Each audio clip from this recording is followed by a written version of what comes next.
Second है electromagnetic force. देखो electromagnetic force ये क्लास 12th के फर्स्ट चैप्टर में आप पढ़ोगे।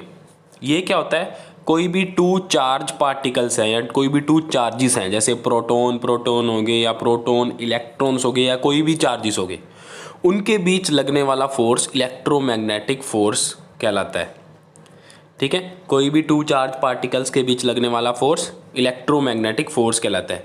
अब देखो ये वाला जो फोर्स है इसकी नेचर क्या हो सकती है, इसकी नेचर अट्रैक्टिव भी हो सकती है, इसकी नेचर रिपल्सिव भी हो सकती है। फॉर एग्जांपल अगर आप बात करो प्रोटॉन्स एंड प्रोटॉन के बीच क्या लगता है, हमेशा प्रोटॉन के बीच हमेशा रिपल्सिव फोर्स लगता है। और क्योंकि proton same kind of charge है, सेम काइंड ऑफ चार्जेस के बीच क्या लगता है, हमेशा सेम काइंड ऑफ चार्जेस के बीच हमेशा लगता है रिपल्शन फोर्स।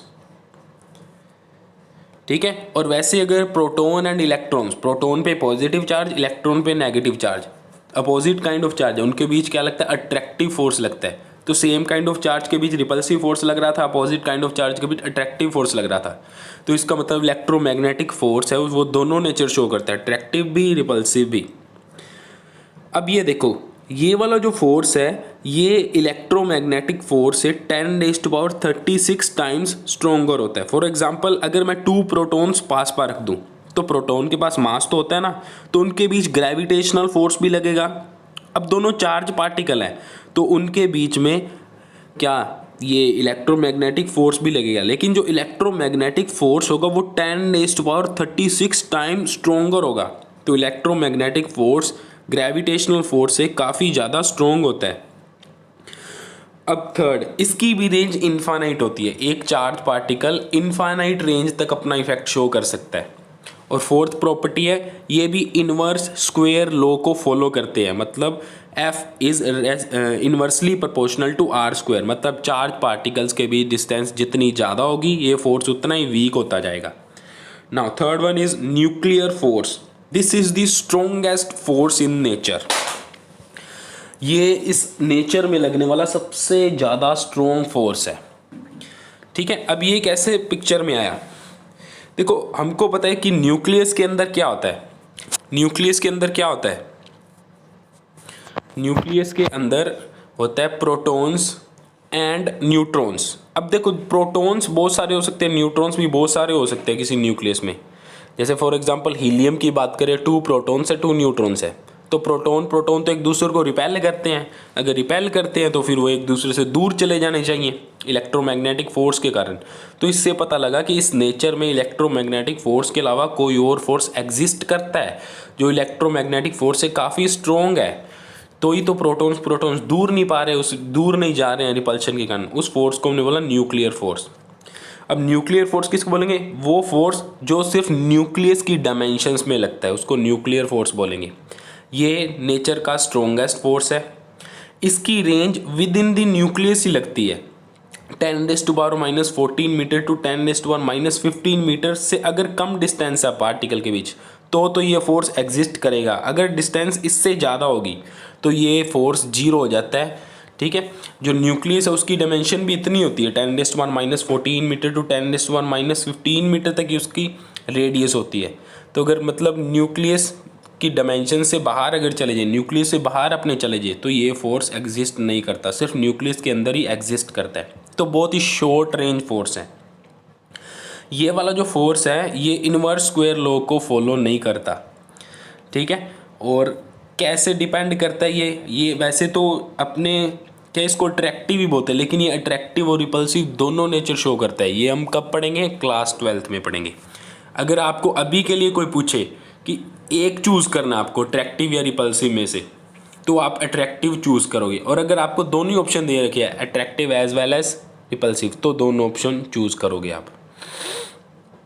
अगर ये ऑप्शन दिया ही नहीं है तो अट्रैक्टिव चूज़ करोगे। ठीक है, और ये वाला फोर्स ही रिस्पॉन्सिबल है न्यूक्लियस की स्टेबिलिटी के लिए, क्योंकि अगर ये फोर्स एग्जिस्ट ना करता तो इलेक्ट्रोमैग्नेटिक फोर्स के कारण रिपल्शन लगता प्रोटॉन्स के बीच और न्यूक्लियस तो बिखर ही जाता फिर। ठीक है, इसके बाद लास्ट रह गया अपना वीक फोर्स। उसको अपने वैसे वीक इंटरेक्शन फोर्स कहते तो हैं, लेकिन वो नेचर का सबसे वीक फोर्स नहीं है। सबसे वीकेस्ट फोर्स तो ग्रेविटेशन, उससे स्ट्रोंग है वीक इंटरेक्शन फोर्स जो चौथा टाइप अपने पढ़ेंगे, और उससे स्ट्रोंग है इलेक्ट्रोमैग्नेटिक फोर्स, और सबसे स्ट्रोंग है न्यूक्लियर फोर्स। तो सबसे स्ट्रोंग न्यूक्लियर फोर्स, इससे कम इलेक्ट्रोमैग्नेटिक फोर्स, इससे कम वीक इंटरेक्शन फोर्स, और चौथा है ग्रेविटेशनल फोर्स, ये सबसे ज़्यादा वीक होता है। ठीक है, चलो अब उस पर चलते हैं।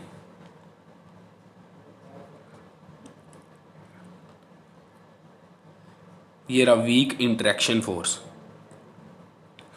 देखो ये क्या होता है, आप क्लास 12th में एक फिनोमेना पढ़ोगे, बीटा डीके। ठीक है, वो न्यूक्लियर रिएक्शंस का एक फिनोमेना होता है, उसमें न्यूक्लियस पार्टिसिपेट करते हैं। जैसे आपने केमिकल रिएक्शंस पढ़ी हैं जिसमें एटम्स पार्टिसिपेट करते हैं, वैसे न्यूक्लियर रिएक्शंस होंगी न्यूक्लियर फिजिक्स में। उसमें क्या होता है, एक बीटा डीके फिनोमेना होता है। वो बीटा डीके फिनोमेना में हम क्या देखते हैं कि बीटा डीके फिनोमेना सिर्फ तभी पॉसिबल है अगर एक फोर्स एग्जिस्ट करे जिसको हम बोलते हैं वीक फोर्स। ठीक है, वो वाला तब हम डिटेल में स्टडी करेंगे। अभी आपको कुछ समझ नहीं आ सकता क्योंकि अभी आपने neutrino, anti neutrino, electron, positron, इसके बारे में कुछ नहीं पता है। तो बस आपने ये ध्यान रखना है कि ये एक वीक इंटरेक्शन फोर्स होता है जो ग्रेविटेशनल फोर्स से तो थोड़ा सा स्ट्रोंग ही होता है। ठीक है, इसके बाद हमको क्लासिफिकेशन ऑफ फिजिक्स पढ़नी है। देखो बेसिकली फिजिक्स को 2 पार्ट्स में डिवाइड करते हैं। पहला क्लासिकल फिजिक्स, सेकंड है मॉडर्न फिजिक्स। देखो क्लासिकल फिजिक्स कौन सी है, वो फिजिक्स जो पुरानी है, मतलब सन ऐसे मान लो कि 1900 पहले वाली जो फिजिक्स है ना, 1900 से पहले वाली फिजिक्स, वो क्लासिकल फिजिक्स है। और जो 1900 के बाद वाली फिजिक्स है उसको हम बोलते हैं मॉडर्न फिजिक्स। वैसे ये तो ईयर वाइज हमने कैटेगराइज किया, लेकिन एक्चुअल में क्या होता है कि जो न्यूटन की फिज़िक्स थी, न्यूटोनियन मैकेनिक्स वगैरह होगी, वो सारी क्लासिकल फिज़िक्स के पार्ट आते हैं। और जो अभी मॉडर्न में हम पढ़ते हैं जैसे quantum physics, atomic physics, molecular physics, ये सारा मॉडर्न में आता है। सेमीकंडक्टर फिज़िक्स, ये सब मॉडर्न फिज़िक्स के पार्ट्स हैं। ठीक है, तो जैसे जैसे फिज़िक्स का कोर्स आगे बढ़ता जाएगा, ये इसकी जो सारी ब्रांचेज हैं उससे आप डील करते जाएंगे। जैसे अभी हम मैकेनिक्स पढ़ रहे हैं 3rd चैप्टर में, काइनेमैटिक्स पढ़ रहे हैं, मैकेनिक्स का ही पार्ट होती है कि अपने क्या बोलते हैं, अगर कोई पार्टिकल रेस्ट पे है या मोशन कर रहा है तो उसकी स्टडी हम फिज़िक्स की जिस ब्रांच में करते हैं उसको हम बोलते हैं मैकेनिक्स।